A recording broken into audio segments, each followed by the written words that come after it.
Watu wengi wanafikiri akili yenye nguvu ni kuwa na IQ kubwa au kusoma sana. Lakini hiyo siyo kweli. Akili yenye nguvu inaonekana kwenye vitu vidogo. Namna unavyojibu, unavyofikiri na unavyochagua kupambana na maisha. Na kama utakuwa makini, utaona hizi dalili ndani yako au kwa watu waliokuzunguka.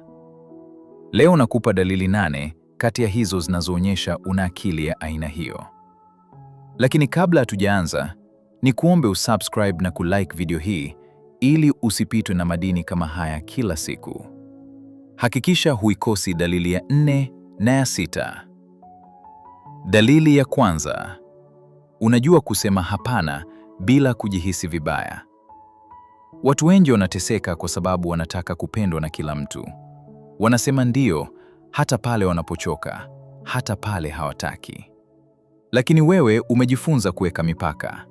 Unasema hapana pale inapobidi bila kujilaumu. Unaelewa kuwa kila ndio isiyo sahihi ni usaliti kwa malengo yako. Unachagua kulinda muda wako, nguvu zako na amani yako. Kwa sababu unajua huwezi kusaidia kila mtu huku ukijiharibu mwenyewe. Dalili ya pili. Hauogopi kuwa peke yako. Watu wengi wanaogopa ukimya. Wanahitaji kelele, watu na visingizio kila wakati. Lakini wewe unaweza kukaa peke yako bila kujihisi mnyonge. Unatumia muda huo kujifikiria, kupanga mipango yako na kujijenga kimya kimya. Unaelewa kuwa ukuaji mkubwa hutokea mbali na umati. Hauishi kwa kutegemea uthibitisho wa watu wengine ili ujisikie wa maana. Hii inamaanisha unajitegemea kiakili na kihisia. Dalili ya 3. Unakubali makosa yako bila drama. Kukosea ni kawaida, lakini kukubali kosa ni ujasiri. Akili dhaifu hupenda visingizio.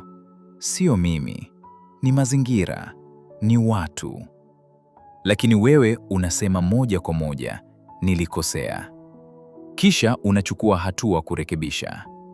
Unachambua kosa lako na kujifunza somo badala ya kujilaumu kupita kiasi. Unaelewa kuwa kila kosa ni nafasi ya kukua, sio sababu ya kukata tamaa. Hapo ndipo unapokuwa, kwa sababu hujifichi nyuma ya sababu. Dalili ya 4. Hauongozwi na hisia kila wakati. Kila mtu ana hasira, huzuni au furaha kupita kiasi. Lakini tofauti ni jinsi unavyoreact. Wewe hutendi kwa haraka kila unapohisi kitu. Unajipa muda kufikiri kabla ya kuamua. Unajiuliza, hii ninayohisi sasa itanisaidia au itaniharibia? Unaweka akili mbele ya hisia unapofanya maamuzi muhimu. Unaelewa kuwa hisia zinaweza kukudanganya, lakini maamuzi yako yana madhara ya muda mrefu. Dalili ya 5. Unajidhibiti hata pale unapoweza kulipiza. Kuna wakati unadharauliwa, unaumizwa au unaprovokewa kabisa. Watu wengi hapo ndipo wanapolipuka. Wanajibu kwa hasira, wanarudisha maumivu mara 2. Lakini wewe unachagua kukaa kimya au kujibu kwa utulivu. Sio kwa sababu huwezi kupigana, bali umeamua sio kila vita inastahili nguvu zako. Unajifunza kuvumilia, kupuuza na kusonga mbele bila kubeba mizigo ya kihisia. Hiyo si udhaifu. Hiyo ni control ya hali ya juu. Ishara ya 6.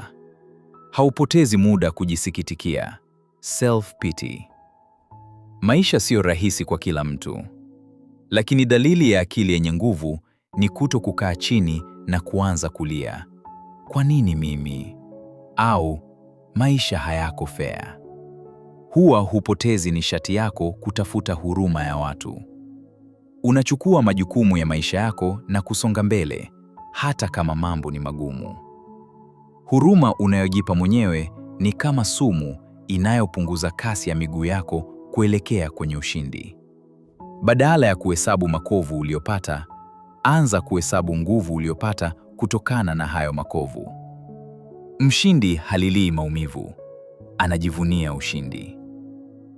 Dalili 7. Una subira na mchakato wako. Una ndoto, una malengo.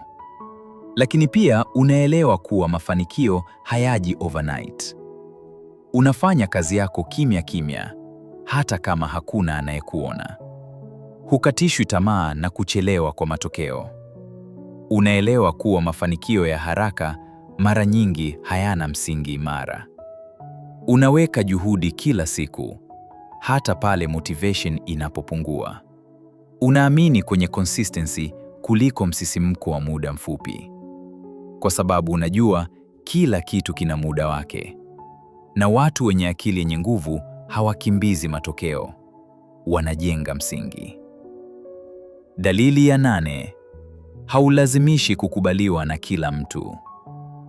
Mtu mwenye akili yenye nguvu anaishi kwa kanuni zake, sio kwa matarajio ya jamii. Ukikosolewa, unasikiliza. Kama kuna ukweli, unajirekebisha. Kama ni chuki, unakausha. Simba hahitaji idhini ya kondoo ili kuitwa mfalme wa mwitu. Anajua yeye ni nani bila kuuliza mtu yeyote. Ukijaribu kuwa rafiki wa kila mtu, utajikuta unakuwa adui namba 1 wa nafsi yako mwenyewe. Mwisho wa siku, akili yenye nguvu haijengwi kwa siku moja. Ni maamuzi madogo unayochukua kila siku. Sasa jiulize kwa uaminifu kabisa. Ni dalili ngapi kati ya hizi umeiona ndani yako? Na kama bado, uko tayari kuijenga? Kumbuka hili, na mabadiliko hayo yanaanza na wewe. Sio kesho, ni leo. Kama bado hujasubscribe na kulike video hii, fanya hivyo sasa hivi ili iwafikie wengi na wajifunze pia. Asante kwa kubaki nami mpaka mwisho. Tukutane wakati ujao.